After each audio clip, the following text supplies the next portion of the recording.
everyone! Welcome back muli dito sa ating YouTube channel. Naway nasa mabuti po kayong kalagayan kasama ang inyong mga mahal sa buhay. At para naman sa mga subscribers natin na nasa ibayong dagat, nasa abroad, nasa malayo, isang napakalaking sakripisyo ang ginawa upang may mabago ang kanilang buhay at buhay ng kanilang pamilya. Dasal ko po lagi ang inyong kaligtasan. And huwag kalimutan, sa mga bago pa lang, mag-like, mag-subscribe at i-click yung notification bell para lagi kang mauuna sa mga kabang-abang na vlogs at live na mayroon tayo dito sa YouTube channel natin.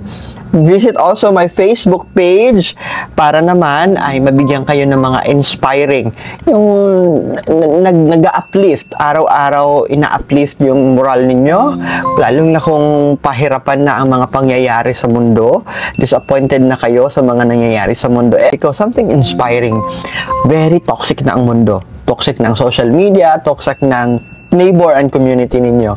Kaya sabi ko naman, sa kaunting kapamaraanan, maliban lang sa binibigay natin ng mga gabay dito, we are going to add on yung mga ganito rin po, yung mga inspiring thoughts every day na ipopost ko sa social media ko.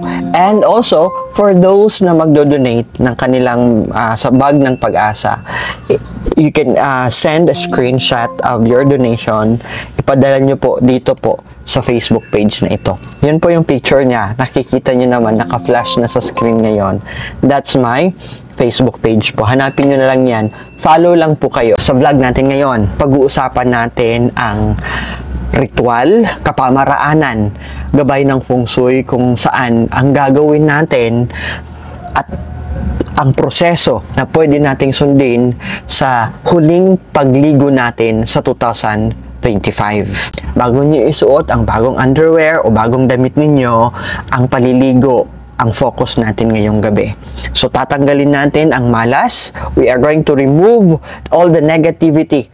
Lahat ng sakit, lahat ng bigat na naramdaman at pinaramdam sa atin ng daigdig at ng ibang tao ay tatanggalin natin sa pamamagitan ng paliligo, the huling paliligo natin for the year. Hindi lamang ito sa huling linggo ng 2025 or huling ligo sa 2025. Every year, pwede nyo po itong gawin. Every year, pwede nyo itong ipasang nakaalaman sa mga anak at mga mahal ninyo sa buhay so that every year, they can do it. Pwede nilang gawin po ito. Matapos nyong maging busy sa pagluluto, sa paglilinis, sa pag-aayos, sa paghahanda ng mga pampaswerte, ano pa ba, sa pagde-decorate ng inyong tahanan, give time para na sa inyong sarili. Ilang oras bago salubungin ang bagong taon. Siyempre, yung iba dito nagsisimba, yung iba dito talagang nagpapalit ng damit kasi haharap kayo sa pagkainan, enjoying the moment and the very positive energy sa bagong taon. At bago kayo magpalit ng damit, ng bagong kasuotan ninyo, linisin muna natin. Tanggalin natin ang mga negatibong nakadikit sa inyong katawan na na-build up na sa nakaraang 2025. Unang-una, alamin natin, bakit nga ba mahalaga ang huling paliligo sa papatapos na taon? Napakahalaga po ito dahil una, we are washing away the stagnant chi. QI, we read that one as chi. Tinatanggal natin yung stagnant, yung hindi na gumagalaw na energy sa katawan natin. We need to remove that one. Hindi dapat yan tumawid sa bagong taon. Kaya yung mga negatibong tao with the negative attitude, talagang pag hindi nyo baguhin yan, tatawid yan sa bagong taon. Talagang walang pagbabago na mangyayari sa inyo. And of course, naging busy tayo, rush hour, last hour shopping, and all. So we are going to remove the stress in our body. Ang huling paliligo sa bagong taon ay tinatanggal din natin yung stress. Tinatanggal din natin the old person of who we are. Yung mga lumang gawe, yung mga alam nating hindi maganda, ay tatanggalin natin sa huling pagligo sa taong papaalis, sa taong magtatapos. Nire-remove o tinatanggal din natin yung mga bad luck.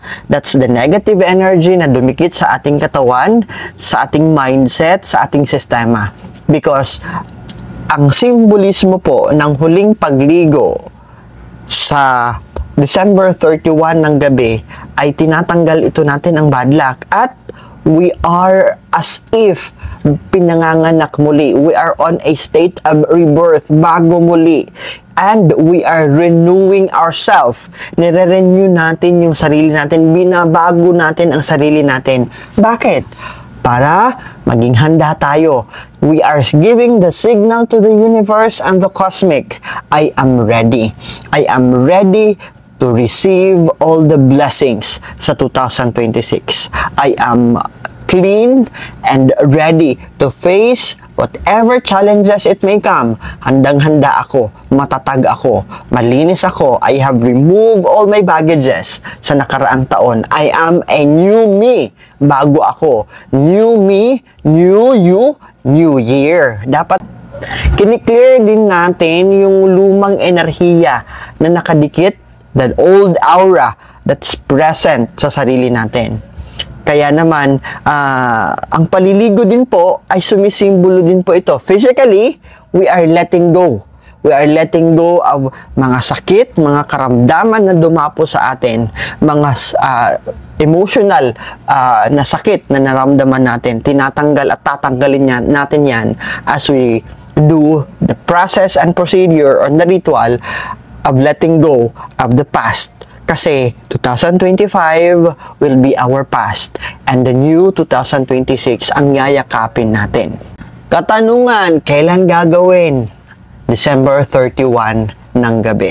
So, uulitin ko, bago talaga umapak ang bagong taon, January 1 ng madaling araw or 12:01, bago umapak yan, dapat nakaligo na tayo, dapat na-cleanse na natin, dapat nabago na natin ang aura, dapat natanggal na natin ang negativity sa ating katawan. And that's the purpose of our vlog and kung ano ang pag-uusapan natin sa gabing ito. Option number 1 na pwede nating gawin as we prepare ourselves na tanggalin ang negativity, tanggalin ang malas, and renew para bago muli tayo. Handa na tayo na tanggapin ang blessings sa 2026 na paparating. We can do scrub, body scrub gamit ang salt scrub. So marami ito, you know, salt is a powerful cleanser. Ang asin po ay, that's why gamit natin to when we do some ritual. May mga feng shui ritual tayo na itinuro dito sa YouTube channel natin kung saan talaga gumamit tayo ng asin. So we can actually use salt scrub.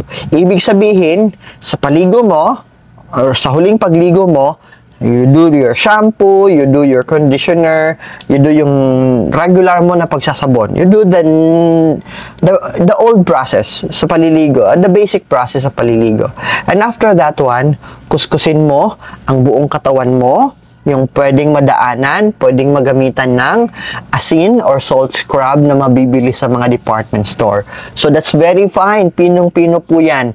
Hindi yan makakabigay ng sugat po sa inyo. Just medyo dahan-dahanin lang ha. Dahan-dahanin lang yung pag-scrub po ninyo.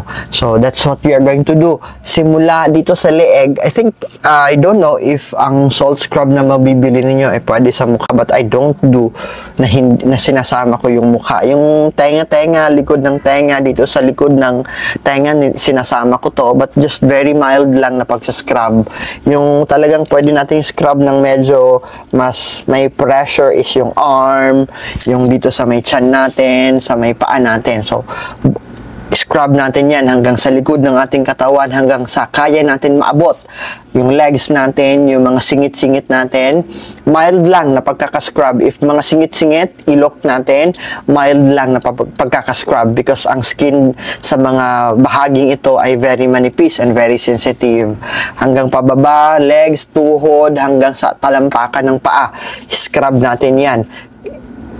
Because we will be removing, tatanggalin natin lahat ng burden, lahat ng negativity and the past na nagbigay sa atin ng problema, sakit, at blockages kung bakit hindi tayo umangat, hindi tayo naging progressive, hindi tayo naging blessed kasi of the negativity na pasan-pasan natin.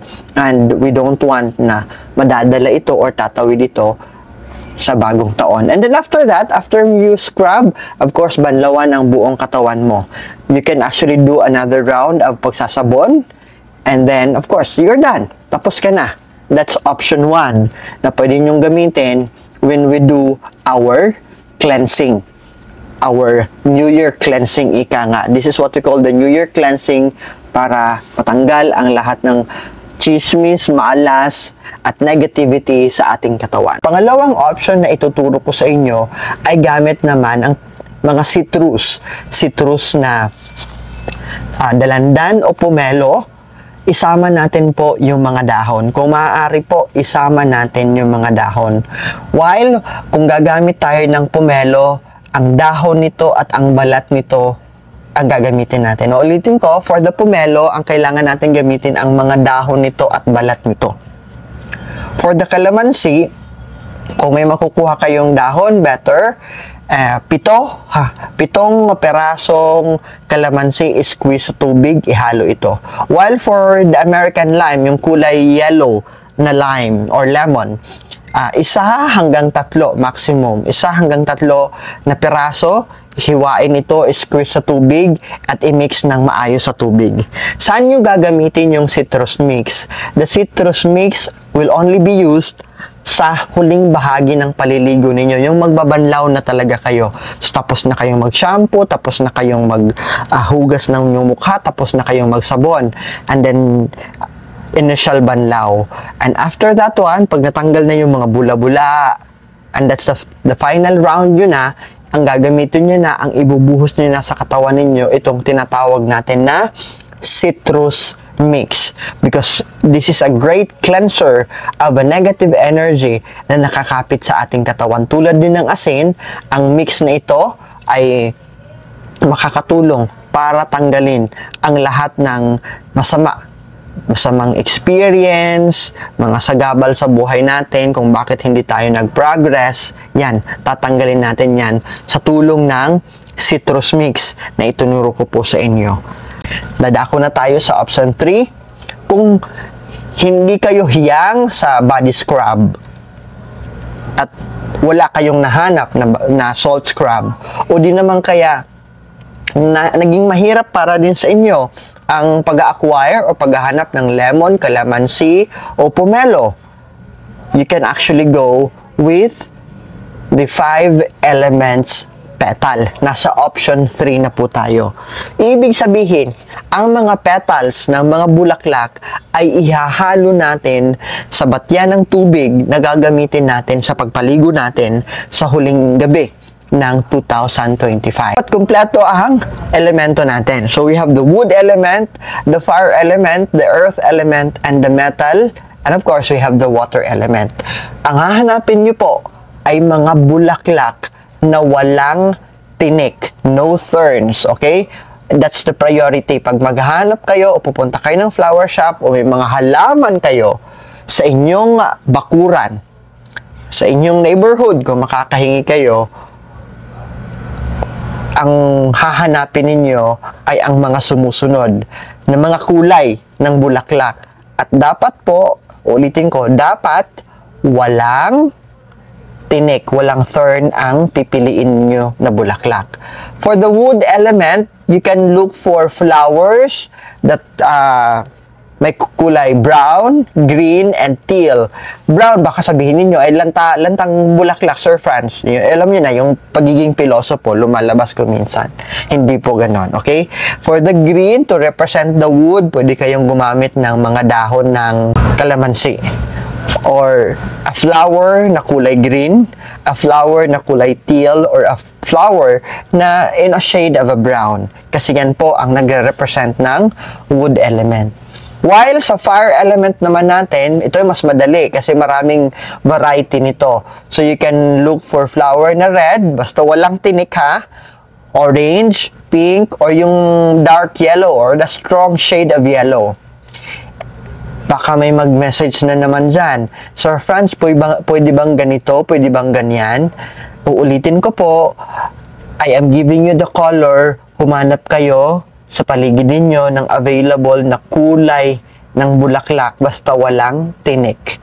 And you can mix the petals. The petals lang ang kailangan natin. You can mix the petals doon sa batya or balde ng tubig na gagamitin ninyo huling pagbabanlaw. The final part, yun ang gagawin ninyo. So for the fire element, nabanggit ko na yung red, orange, pink, and the dark or the strong yellow of shade. Maraming bulaklak na available dyan. Another is the earth. Okay, pangatlong elemento is the earth. So you can have the beige,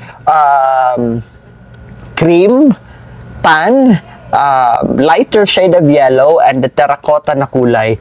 Ito yung pwedeng nating gamitin na kulay ng bulaklak that represents earth element. While the metal element naman, yan, white. The simplest and the safest kulay ng bulaklak is white. Basta yung gagamitin ninyo ay walang tinik na, siyempre, titingnan nyo muna yung katawan ng halaman o katawan ng bulaklak. Kung may tinik ito, hindi nyo isasama. Kahit sabihin pa natin na kasama yung kulay ng bulaklak na yon, wag na. While for the water element, you can make use of dark.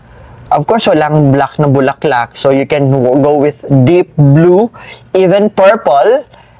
Pwede yan, or violet, and the dark shade of gray. So, ang pwede nyong mahanap is the deep blue or the purple. Petals lang po ang gagamitin natin. Ihahalo lang natin sa batya ng tubig na gagamitin natin for the final banlaw. So, ibig sabihin, didikit-dikit dito yung mga petals, yung mga bulaklak. So, tatanggalin nyo lang yan. Okay? Pagkatapos, tatapon nyo lang yung mga dumikit-dikit sa katawan mo na mga bulaklak or mga petals. Yun lang naman po ang gagawin ninyo.